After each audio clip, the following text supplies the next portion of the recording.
Hola, ¿cómo están? Estamos comenzando con la clase de Historia del Comercio Minorista y del Supermercadismo. Tal como hemos mencionado anteriormente, tanto el supermercadismo como el comercio minorista están total y completamente vinculados.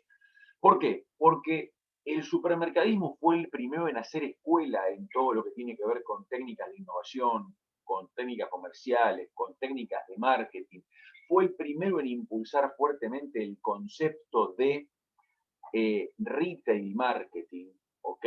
El concepto de marketing de punto de venta. Y después de ahí lo fueron tomando ese mismo modelo, adaptándolo rubros como perfumería, farmacias, rubros como estaciones de servicio de venta de combustibles, rubros como pet shops y veterinarias, tiendas que comercializan indumentarias varias, desde tiendas de ropa deportiva, tiendas de ropa para niños. Entonces, desde ese lugar ha aportado muchísimo y está total y completamente vinculado a los diferentes quiebres que ha tenido el comercio minorista en la historia. Para comenzar un poco a ver esto en detalle, voy a compartirles pantalla para ver un poco lo siguiente.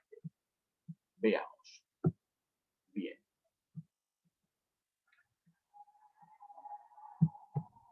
Entonces, comencemos un poco por ver dentro de la historia del comercio minorista y del supermercadismo, ¿qué vamos a estar viendo como puntos más relevantes? Primero, un poco lo que hace a los orígenes del comercio minorista, desde qué lugar podemos tomar sus inicios, sus primeros pasos dentro de lo que fue esta evolución. Después, una breve historia de lo que fue el supermercadismo en el mundo, cómo evolucionó en Argentina el comercio minorista y después un poco lo que hace a la función minorista.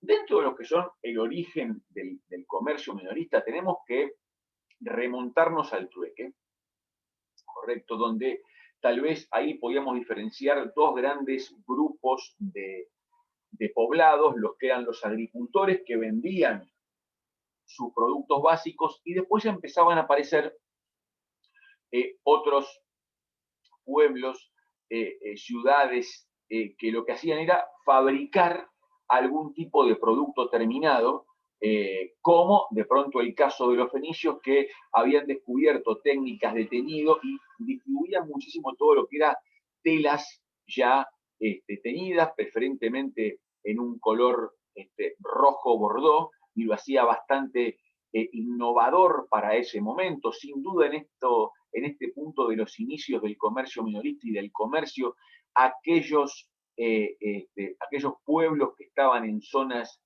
costeras tenían una ventaja diferencial, que era la ventaja vinculada con la posibilidad de generar acciones comerciales en otros lugares, a través de los puertos. Si bien todo este tema que tiene que ver con los fenicios, un poco arrancaron con estos procedimientos, empezaron a trabajar en lo que hoy podríamos llegar a definir como pequeñas ferias comerciales que iban montando en los diferentes puertos donde llegaban. También recordemos que toda esta educación que todos en algún momento de la escuela primaria, la escuela secundaria hemos recibido, tiene que ver más con una educación occidental, pero cuando uno se pone a leer e investigar un poco, también encontramos que del otro lado del mundo, en lo que podríamos llamar todo lo que es la parte asiática, también había contemporáneos con los fenicios, otros pueblos, otras culturas que también utilizaban herramientas similares de comercio. ¿Qué posibilitó estos primeros pasos del comercio minorista? Básicamente tres desarrollos. El social y el cultural como un desarrollo común, entendiendo lo cultural como toda actividad relativa al hombre, ¿ok?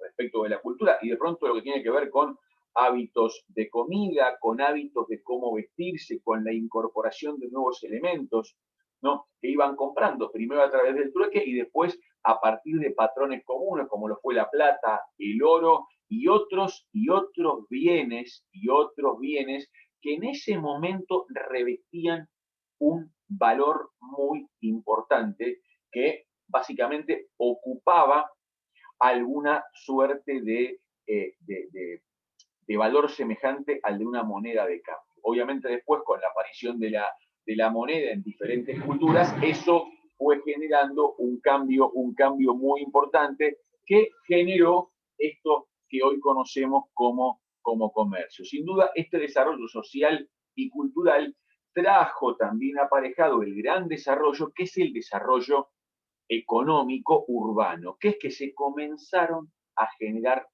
primero pequeños pueblos que se fueron urbanizando y se transformaban en ciudades, y el comercio se transformó en un fuerte impulsor del desarrollo económico. Recordemos que después que viene la revolución industrial, esta revolución industrial trajo también consigo el tema de la aparición de diferentes clases y niveles sociales donde los comerciantes, también conocida como la burguesía, comenzaron a tener algún tipo de poderío económico versus la aristocracia, que era históricamente quienes siempre detentaban ese poder económico. Si nos vamos un poco a hablar de la historia, o una breve historia, un breve relato del supermercadismo, creo que es importante esto que dice ahí, que todo comenzó con un cerdito ondulado. Sí, el primer supermercado registrado en la historia fue en Estados Unidos. Creo que sin duda Estados Unidos siempre ha marcado un concepto muy avanzado en términos de supermercadismo, en términos de centros comerciales. Han sido los que han marcado una gran tendencia que en algunos lugares ha tenido eco y se ha ido replicando, y en otros lugares, tal vez como Europa, podemos señalar que los centros comerciales, los shopping centers, no han tenido la misma repercusión y aceptación masiva, ¿correcto? Vamos a ver un poco después el por qué. Entonces, como les comentaba, de Piggly Wiggly, o el cerdito ondulado, fue el primer supermercado. De hecho, hoy sigue existiendo de Piggly Wiggly, pasó por diferentes propietarios, por diferentes situaciones. Hoy es una cadena de 500 bocas en todo el interior más profundo de Estados Unidos.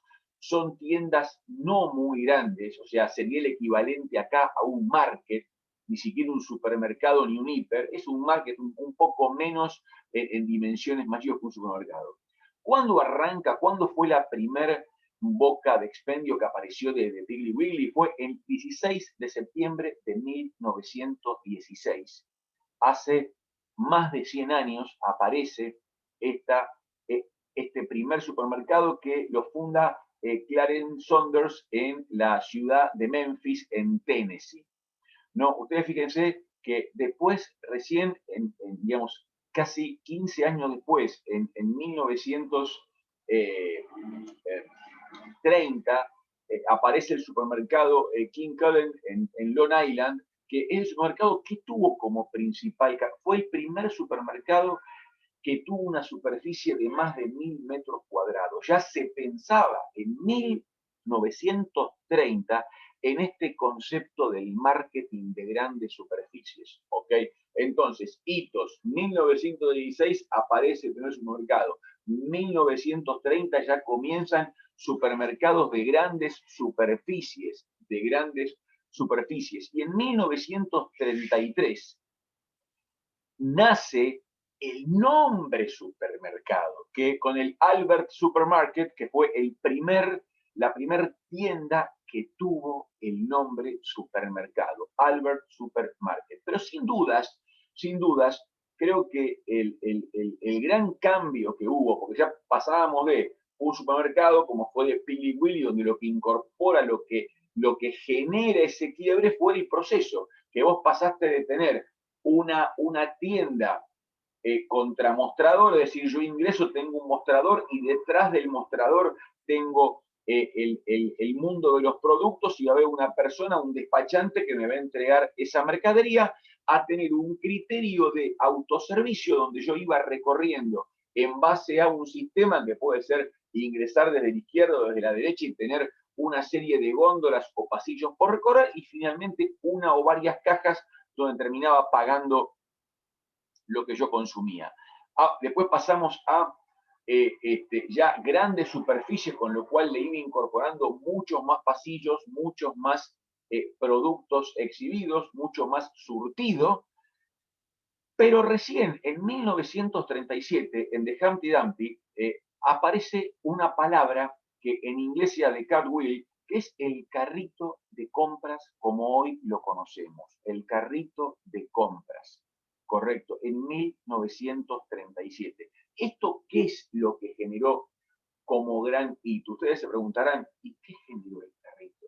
El carrito lo que generó es la gran compra, es la gran compra. Recordemos que estábamos pasando de una compra de el almacén, la casa que vendía productos de limpieza y tocador, carnicería, verdulería, local que vendía lácteos, a tener todo eso integrado y obviamente el tema de poder pensar en esa compra, llevarla consigo, el carrito ahí resistió algo fundamental, pensando en que esa mega compra iba a sustituir el concepto de la compra diaria. Ok, acá íbamos un poco a sustituir ese concepto inicial de la compra diaria. Vuelvo hacia atrás, nos metemos en la máquina del tiempo y vamos hasta 1937, donde ahí se genera este quiebre tan, pero tan importante. Ahora bien, esto ¿por qué creo que es clave ir señalándolo? Porque esto generó un total cambio en los hábitos de consumo. Ya las familias comenzaban a tener eh, las grandes compras y dejaron, y esto también lo que posibilitó fue que se comenzaran a desarrollar otros centros urbanos fuera de los grandes centros urbanos, ¿correcto? Fuera de los grandes centros urbanos donde vos tenías grandes lugares de abastecimiento de mercaderías. En Europa el fenómeno del supermercadismo traído desde Estados Unidos recién comienza a crecer paso a paso en la década del 40, donde sin duda Francia, tanto con lo que fue la cadena de Carrefour como la cadena Casino, empezaron a tener un gran, pero gran relevamiento e importancia en todo lo que es el continente europeo. Ahora bien, ¿cómo comienza en Argentina el, el, el comercio minorista? ¿Okay? El comercio acá fue creciendo muchísimo desde la década del 40, ¿no? Donde tal vez acá lo que funcionaba como el elemento más relevante era este almacén de ramos generales donde se vendía absolutamente de todo. Recordemos, como para hacer algún tipo de comparación, algún paralelismo entre lo que es Estados Unidos y Argentina, también tenía que ver, más allá de las diferencias económicas y de desarrollo que todos conocemos, otra diferencia muy, pero muy importante tenía que ver con qué. Tenía que ver con que había una diferencia muy grande digamos, en la organización familiar, ¿ok? En la década del 40, la década del 50, la década del 60, la década del 70, todavía estaba organizada socialmente Argentina como un país en el cual los hogares tenían en su gran mayoría, sobre todo hogares de clase media baja y de clase baja, un único sostén, ¿okay? Que generalmente es el sostén masculino, y la mujer tenía tal vez tareas más vinculadas con lo que era digamos, el cuidado y el abastecimiento de la casa, y eso también lo que generaba era que hasta recién mediados de la década del 90 empezaron a observarse en hogares de clase media más de un vehículo, ¿correcto? Eso también generó un quiebre en lo que fue, sobre todo en Argentina, la gran explosión del supermercadismo a partir de la década del 90. ¿A qué quiero decir con esto? que en Estados Unidos, tal vez por un tema de desarrollo económico, era más habitual tener más de un vehículo por familia, sobre todo en niveles económicos medio-medio, medio-bajos, ¿ok? Entonces en los medio-altos era más habitual, pero también posibilitaba esto que antes decíamos, de esa mega compra, ¿ok? Que sería casi imposible poder pensar en alguien acarreando bolsitas desde un supermercado, una compra mensual. ¿Cuál fue en Argentina el primer supermercado registrado como tal? Fue en el año 1962, que era una cadena del grupo Rockefeller, que fue Minimax. Minimax. Ahora, no tuvo demasiado éxito. ¿Por qué? Porque el hábito de consumo acá era eh, la compra de cercanía. La gente compraba en su proximidad, compraba en el supermercado, en el almacén que tenía una cuadra, en la carnicería de 2 cuadras, en la verdulería de 1 cuadra y media, y todo era en cercanía. Y al principio los supermercados comenzaban a ubicarse en la periferia. ¿Por qué se ubicaban en la periferia? Por un tema de costos, correcto. Después aparecen otras cadenas, la cadena Tanti de la familia Manutian, la cadena Gigante, ¿ok? Hasta que en la década del 80 comienza ya no digo un furor, pero sí una cuestión un poco más activa respecto de lo que era la compra en el supermercado, y esto generó un crecimiento. Recordemos que la primer tienda de Carrefour en Argentina, que fue digamos, un desembarco muy, muy importante, que fue en la década del 80, a principios de los 80, fue en la ciudad de Bancalari, a más o menos unos 25 kilómetros de la ciudad de Buenos Aires, en una zona que hoy tal vez tiene un enorme desarrollo urbanístico y comercial y económico, pero en la década del 80 no, digamos, era prácticamente un descampado, y eso eh, generó, sí, el inicio de estas compras grandes. Sin duda después hubo otro componente muy, muy, muy importante, como lo fue, yo les comentaba recién que la década del 90 sin duda generó este quiebre muy fuerte en lo que es el supermercadismo, y uno de los factores que más incidió en este quiebre de crecimiento importante fue primero la oferta, que empezaron a llegar cadenas como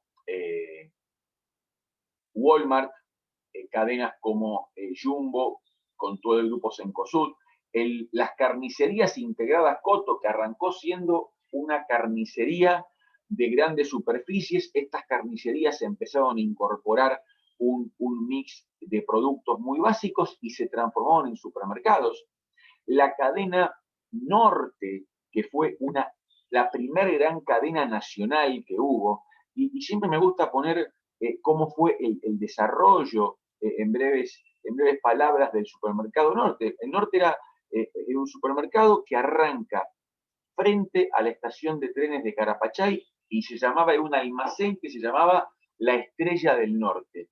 Posteriormente abre un pequeño autoservicio en Carapachay, y la primer tienda del supermercado con nombre supermercado digamos, en Carapachay Centro, y esto permitió ir creciendo, creciendo, creciendo, y después finalmente en el año 1996 venden el supermercado a un grupo empresario, y después lo compra Carrefour. Disco también, Casa Tía, que Casa Tía terminó también vendiéndole la marca a la cadena, a Disco, y después finalmente Disco lo termina comprando el grupo Cencosud. Pero uno de los factores por los cuales generó este enorme desarrollo que tuvo el supermercadismo en la década del 90 fue un tema que tal vez para muchos de ustedes sea algo novedoso, porque ya no existe más, que eran los tickets de compra. O sea, digamos, En la década del 90 se incorpora una forma de pago, un complemento del salario, que eran los tickets canasta. El ticket canasta era unos vouchers, unos cupones que tenían un valor que a una persona que trabajaba en una empresa le pagaban no sé, un porcentaje de su salario, no sé, el 99% de su salario se lo pagaban en dinero, y después había unos puntos más del 100%, era como que excedía un poco más del 100%, le pagaban en estos tickets. Estos tickets eran de canje al 100% del valor nominal en supermercados. Correcto. Entonces, ¿qué es lo que pasó? La gente empezó a encontrarse que tenía una cantidad X de dinero que sí o sí debía volcarla al supermercado. Y eso lo que trajo consigo fue un enorme crecimiento y un enorme vuelco de la gente hacia el supermercado, y lo que era el concepto muy fuerte en los 90 de la mega compra mensual. La mega compra mensual. Después de esto, cuando viene la primer crisis fuerte, que fue digamos, hacia fines de la década del 90, ¿esto qué generó?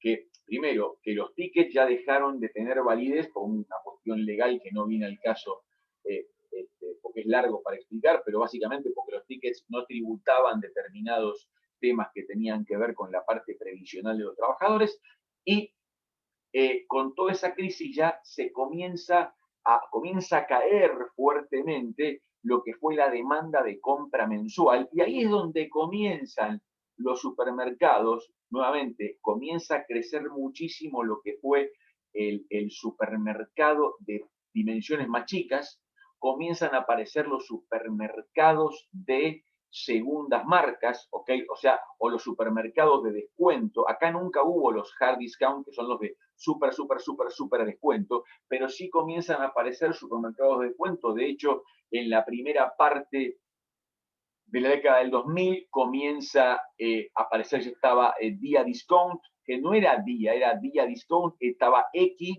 y estaba de la cadena Casino, estaba Leader Price, ¿ok? Posteriormente con esto, Leader Price y X desaparecen, pero en ese primer momento fue muy fuerte la aparición de estos supermercados de descuento, y sin dudas un cambio muy fuerte en lo que era la comunicación desde el supermercado. ¿Qué quiero decir con esto? Hace unos minutos les decía que era muy fuerte esta impulsión con respecto a la compra mensual. A partir de la década del 2000, la impulsión era por la compra semanal. Vos tenés lunes y martes, tenías tanto descuento en la segunda unidad de tales productos, a la semana siguiente tenías miércoles y jueves tal descuento en tales productos. Entonces, el tema de ir llevando a generar compras más chicas, pero con más frecuencia. Se cambió de compra de volumen y poca frecuencia a compra más chica con alta frecuencia, y sin duda, a partir de este momento comienzan a crecer muy fuertemente lo que se conoce técnicamente como el canal asiático o el canal amarillo, que fueron los supermercados chinos, que comenzaron primero, no en forma desordenada, pero digamos, comenzaron sin tener un soporte de marketing, y paulatinamente a través de la cámara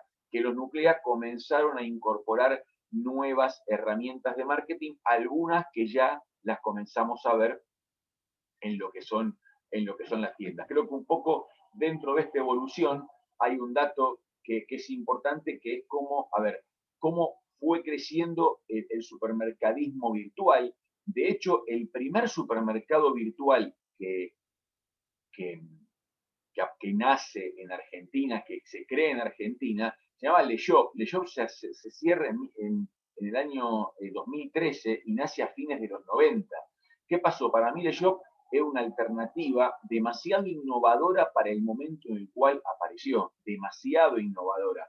De hecho, innovó con montones de cosas que hoy tienen muchos supermercados virtuales, que tal vez te lo pueden enviar con una aplicación, pero ya en el 2006, 2007, 2008 te enviaban por mail la foto de la persona que te iba a llevar el pedido, el vehículo con la patente en el cual te iban a llevar el pedido. El tema es que tal vez en ese momento no había tanta conectividad, no estaba tan masificada la compra virtual y por eso es que en el año 2013 termina desapareciendo. Pero el supermercadismo virtual sin duda es como que está en esa curva ascendente. Con esto y para cerrar un poco la clase, lo que tiene que ver con la función minorista, que tiene que ver con proporcionar sueldo, fraccionar, financiar, modificar hábitos de consumo. ¿A qué me refiero con modificar hábitos de consumo? Trabajar fuertemente con lo que es el tema de la, eh, la ocasión de consumo, la incorporación de productos. A ver, un dato que no es menor que se viene generando en los últimos 15 años, 14 años, que fue el crecimiento tremendo de hábito de consumo del cerdo, ¿ok? Como sustituto de la carne vacuna. Uno puede decir, sí, puede ser por un tema de precio, fantástico, pero por un tema de precio, pero también es que hubo una comunicación muy fuerte y una enorme impulsión y también digamos, la aparición de un surtido prácticamente igual del de la carne de vaca con la carne de cerdo. Después respecto de la incorporación de otros productos con este nuevo marketing de lo saludable, donde el marketing de lo saludable hace que aparezcan montones de productos que tal vez antes no había hábito de consumo y de pronto que todos, por poner un ejemplo, todos aquellos productos sin TAC comenzaron a tener un auge o un relevamiento muy grande.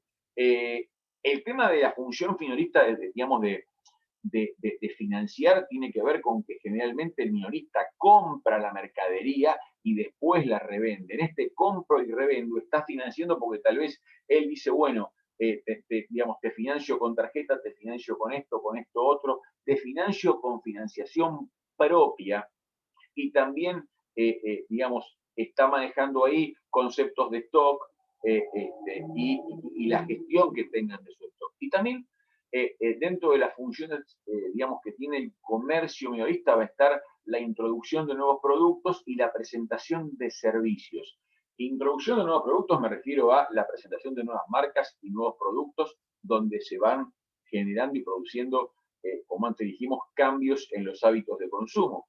Como por ejemplo cuando, a ver, en la década del 80, fines de los 80, principios del 90, fue la aparición de la leche de soja, que prácticamente la leche de soja tiende a desaparecer, ya no se encuentran más. Recordemos que la más importante marca de leche de soja, que era Hades, sponsoreaba las camisetas de clubes de fútbol de primera división.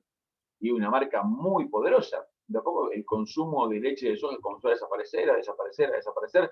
Quedó una venta esta vez muy pálida y hoy de pronto comienza a haber un gran marketing, un gran impulso de la leche de almendras. O sea, entonces vos te das cuenta que ahí tenés el tema de introducción de productos. Y con respecto a lo que es introducción de, digamos, o presentación de servicios, tiene que ver cuando vos vas generando o creando servicios hacia los productos o hacia el consumidor final que antes no estaban. Por ejemplo, cuando aparece dentro de todo lo que es el marketing, el retail marketing de electrodomésticos, el concepto de la garantía extendida no es otra cosa que la presentación de un nuevo servicio.